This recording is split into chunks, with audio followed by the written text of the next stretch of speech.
अस्सलाम वालेकुम एवरीवन, कैसे हैं आप सब लोग। उम्मीद करती हूँ कि आप सब लोग बेहतर होंगे, खुशहाल होंगे और मज़े में होंगे। अल्हम्दुलिल्लाह हम लोग भी सभी बेहतर हैं। आज मैं आप लोगों को दिखाने वाली हूँ कि मैं 9 बजे से पहले ही अपने घर के जितने भी काम होते हैं छोटे बड़े, वो सारे निपटा लेती हूँ। तो किस तरह से मैं अपने कामों को मैनेज करती हूँ, तो वो सारी रियलिस्टिक जो रूटीन है वो आप लोग के साथ शेयर कर रही हूँ। चलिए मेरे साथ मिलकर अपने घर के जो भी काम हैं ना उनको ख़त्म करते हैं 9 बजे से पहले-पहले। तो सबसे पहले मेरी जो स्टार्टिंग होती है वो फ़जर से होती है, तो बस सुबह उठने के बाद फ़जर की नमाज़ अदा करनी है। थोड़ा-सा वक़्त अपने लिए निकालना है क्योंकि मॉर्निंग का जो टाइम होता है ना वो बहुत ज़्यादा सुकून भरा होता है। वहाँ पे आप अपने लिए कुछ भी कर सकती हैं। आराम से बैठ के आप लोग चाय वग़ैरह पी सकती हैं, पानी पी सकती हैं या फिर ऐसे ही आप लोग अपने बालकनी एरिया में बैठ के ठंडी-ठंडी और फ्रेश हवा ले सकती हैं। हम करेंगे अपने घर के काम जो कि 9 बजे से पहले-पहले ना हम अपने सारे कामों को निपटा लें। शुरुआत करती हूँ मैं अपने बेडरूम से। बेडरूम को सबसे पहले यानी कि बेड को अच्छे से बना देती हूँ ना। मॉर्निंग के कामों का जो पहला टास्क होता है वो मेरा कंप्लीट हो जाता है कि बेडरूम अच्छे तरीके से क्लीन एंड ऑर्गेनाइज है। वहाँ पे ना फिर मुझे टेंशन नहीं रहती है और पूरा घर जो है वो लगभग 50% तक ऑर्गेनाइज लगता है। अच्छा, उसके बाद ना फिर विंडोज़ वगैरह खोलना जिससे कि फ्रेश एयर और साथ ही ना जो सुबह की धूप होती है वो घर में आए। और उसके बाद बस बैठ के मैं अपना कोई भी जो मुझे ड्रिंक लेना होता है ना मॉर्निंग का, तो वो मैं ले लेती हूँ। बिल्कुल मेरी मर्ज़ी के अकॉर्डिंग होता है, कभी मैं ब्लैक कॉफ़ी ले लेती हूँ, कभी ज़ीरा वाटर हो गया, कभी ग्रीन टी हो गया और बिल्कुल कुछ मन नहीं करता तो सिर्फ़ नॉर्मल मैं 1 गिलास पानी ले लेती हूँ।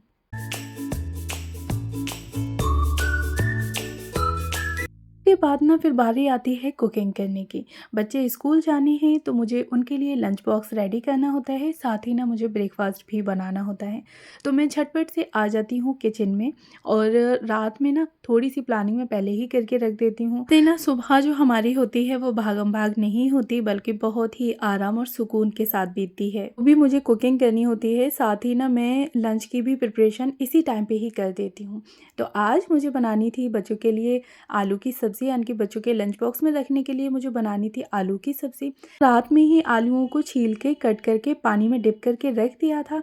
मॉर्निंग में उठते साथ ही मैंने क्या किया कि सिर्फ प्याज और हरी मिर्च वगैरह कट करके ना आलू को मैंने मतलब तड़का लगा दिया, पकने के लिए छोड़ दिया।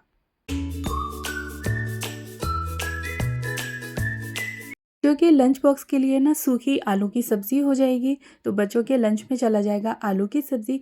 और साथ ही ना फिर मैं घर के लिए भी बनाने वाली थी दाल, तो मैंने रात में ही दाल को भी भिगो के रख दिया था, काफ़ी अच्छे तरीके से दाल भीग गई थी। तो इस टाइम पे मैंने नॉर्मल पानी डाल के और जो बेसिक से मसाले और नमक होता है ना, तो वो सारी चीज़ें डाल के मैंने दाल को भी रख दिया पकने के लिए। अब एक बार में ही हमारी दोनों सब्ज़ियाँ जो हैं वो पक के रेडी हो जाएँगी। तो किचन के आपके जो भी काम है ना, वो कोशिश करा करें कि आप एक बार में ही अपने पूरे समेट लिया करें। तो इससे ना आप लगभग 1 घंटे के अंदर-अंदर अपनी कुकिंग और किचन के सारे कामों से फ्री हो जाएँगी। इसके बाद ना फिर आपने क्या करना है कि किचन में जो भी काम है यानी कि आपकी जो बास्केट है बर्तन की, तो उसको खाली करके रखना है, जिससे कि नेक्स्ट टाइम आप जो भी बर्तनों को वॉश करें तो वो आप उसमें डाल दें।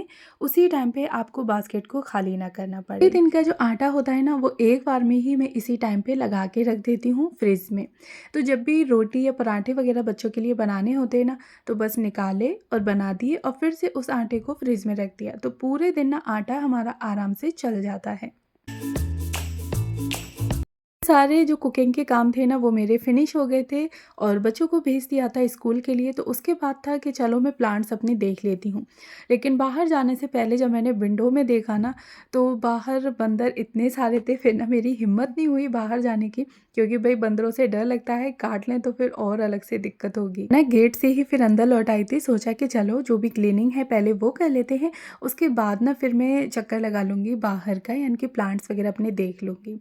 अच्छा, तो क्लीनिंग से पहले कि आप लोग जो घर की हालत है वो देख सकते हैं कि पूरा घर किस तरह से बिखरा हुआ पड़ा है और बिल्कुल भी कोई भी चीज़ अपनी जगह पे नहीं है। बच्चों को घर से निकालने के बाद ना घर की हालत कुछ इसी तरह से होती है।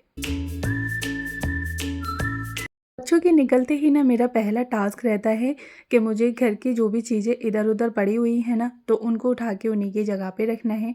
टॉयज़ वग़ैरह उठा के समेट देने हैं, उसके ऑर्गनाइज़र में रख देने हैं और साथ ही ना बच्चे बुक्स वग़ैरह अपनी छोड़ के गए हैं, जो भी चीज़ इधर-उधर पड़ी हुई है तो बस उसको उठा के उसी की जगह पे रखना है। अच्छा, इतना करने भर से ही यानी कि सुबह के टाइम पे अगर आप लोग 10 से 15 मिनट एक्स्ट्रा क्लीनिंग के लिए रखते हैं ना, तो पूरा दिन हमारा घर जो है वो एकदम से फ्रेश रहता है, ऑर्गेनाइज़ रहता है।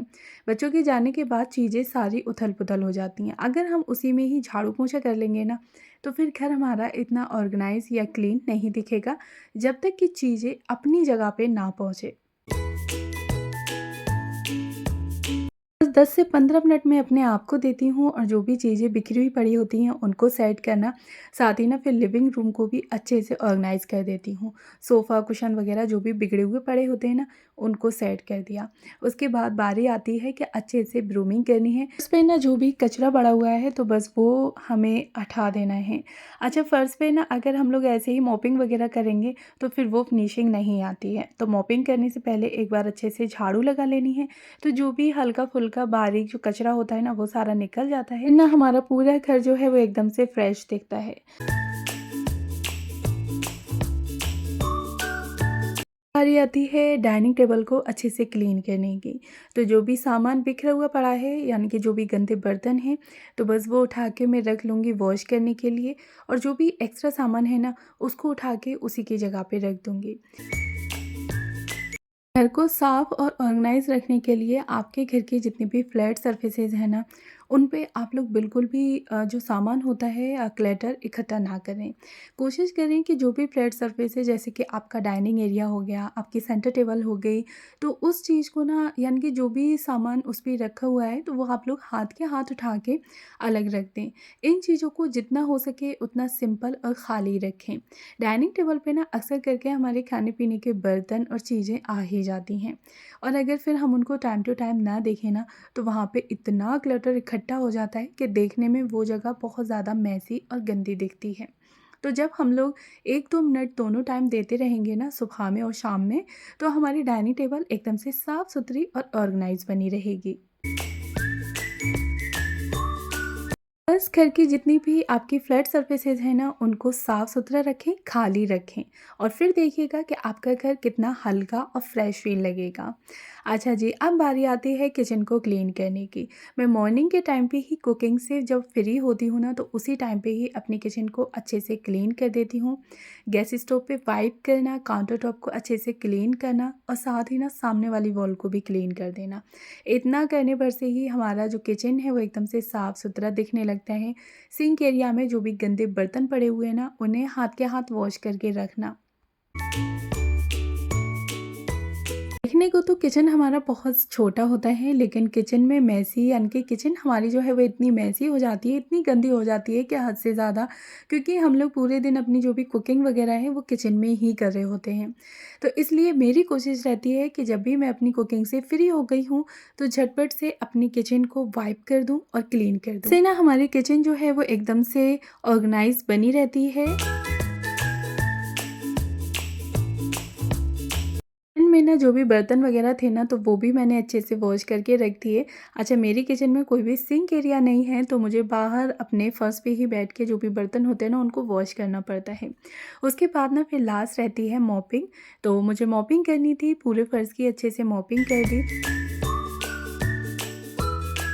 अच्छा जी, तो आप लोग यहाँ पे देख सकते हैं कि बिफ़ोर क्लीनिंग घर का क्या लुक था और क्या ही घर की हालत हो रही थी और उसके बाद यानी कि आफ्टर क्लीनिंग घर की क्या कंडीशन है और कितना अच्छा एकदम से ऑर्गेनाइज साफ़-सुथरा और साथ ही ना एकदम से फ्रेश लुक आ रहा है। तो मैं कोशिश करती हूँ कि 9 बजे से पहले-पहले अपने घर के जितने भी काम हैं ना, वो सारे फिनिश कर लूँ और उसके बाद फिर पूरा दिन मेरे पास होता है, जिसमें कि मैं अपने और एक्स्ट्रा काम कर सकती हूँ और अपने लिए बहुत सारा वक़्त निकाल सकती हूँ। जो वक़्त मैंने इस टाइम अपने घर को दिया है ना, तो उतना वक़्त अब मुझे पूरे दिन में बिल्कुल भी अपने घर को नहीं देना पड़ेगा। हाँ, सिर्फ 5 से 10 मिनट मुझे हो सकता है कि देना पड़े आफ्टरनून के टाइम पे जब बच्चे स्कूल से आ जाते हैं, साथ ही ना फिर इवनिंग के टाइम पे कि बच्चे खेल कूद के ना घर को फिर से मैसी कर देते हैं। तो वहाँ पे ना कोई दिक्कत नहीं है, सिर्फ 10-10 मिनट देने हैं, लेकिन इस टाइम पे हमने अपने पूरे घर को ऑर्गेनाइज़ कर लिया है। अच्छा, आप लोग साथ में ना टाइम भी देख सकते हैं कि सुबह का ये 8:35 हो रहे हैं, लगभग 40 मान लें, लेकिन 9 बजने से पहले ही मेरे घर के जितने भी काम थे ना वो सारे फिनिश हो गए। अच्छा, यहाँ के बाद ना फिर मैं गई बाहर प्लांट्स के पास, यानी कि अब अंदर चले गए थे, तो सोचा कि चलो अब मैं अपने प्लांट्स देख कर आती हूँ। तो ये मेरा छोटा-सा मिनी किचन गार्डन है, कोशिश कर रही हूँ इसको और अच्छे से बड़ा करने की, ग्रो करने की। तो आप लोग भी मेरे साथ टिप्स शेयर करिएगा कि किस तरीके से मैं अपने किचन के गार्डन को बड़ा करूँ। रो की वजह से ना थोड़ा डर रहता है, तो इस वजह से अभी मैंने यहाँ पे ना ज़्यादा प्लांट्स वगैरह नहीं लगाए हैं। अगर आप लोगों को मेरी रियलिस्टिक क्लीनिंग रूटीन पसंद आई है तो प्लीज़ मेरी वीडियो को लाइक करें और साथ में ना चैनल को भी सब्सक्राइब करें। मिलती हूँ नेक्स्ट वीडियो में। Thanks for watching. Bye bye.